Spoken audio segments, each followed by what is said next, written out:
Ciao a tutti da Sardo Ostinato, era da molto tempo che non mi facevo più vedere per tanti motivi che non starò qui a dire. Questo è un video molto breve, più che altro perché veramente sto scompisciando da ridere per quello che leggo sulla promozione turistica del nostro meraviglioso ministero Made in Italy.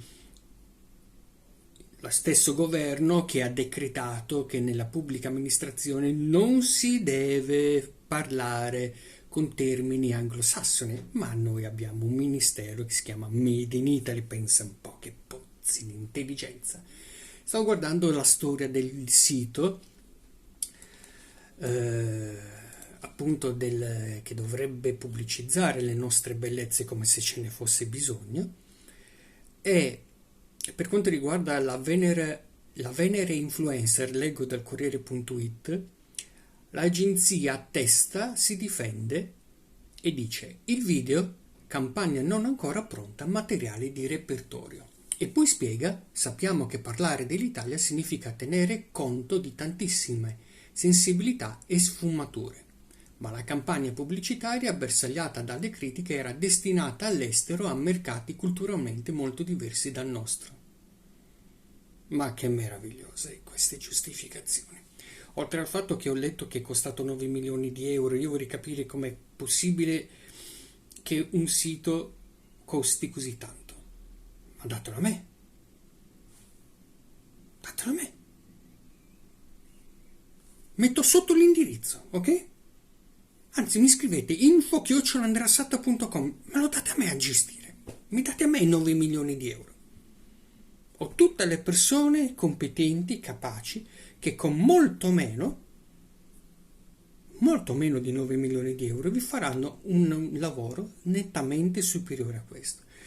Queste giustificazioni mi ricordano moltissimo quello che era successo con le immagini dell'Expo del 2015 a Milano. Non so se ve lo ricordate, dove qualcuno aveva messo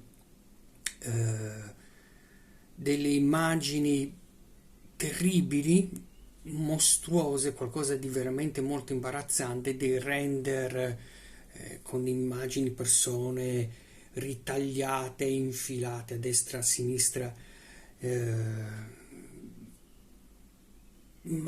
cioè io avevo visto delle cose veramente talmente brutte, talmente improponibili che non c'erano neanche giustificazioni ulteriori, ma anche in quel caso, se voi andrete, avrete la bontà di fare quella ricerca, anche in quel caso si era giustificato dicendo non dovevano essere pubblicizzate, erano dei render e c'è stato un errore. Ma dai, ma che errore!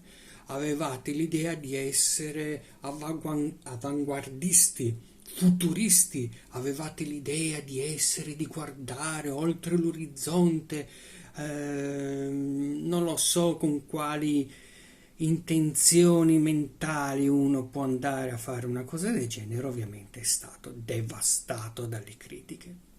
Stessa identica cosa con questo sito, che continua a essere ampiamente criticato per il fatto che addirittura nelle varie traduzioni non ho capito se dal tedesco all'italiano o viceversa, comunque i nomi delle città, di paesi sono stati letteralmente storpiati. Cosa vi devo dire? Siamo in Italia, regaliamo i soldi a destra e a sinistra così bellamente, senza che poi dopo nessuno, la Corte dei Conti o l'Agenzia delle Entrate, faccia degli adeguati controlli in merito. Ripeto, io sono un fotografo, sono veramente molto bravo. Vi serve qualcuno per fare delle fotografie a un sito del genere, belle, fatte bene? Chiamatemi.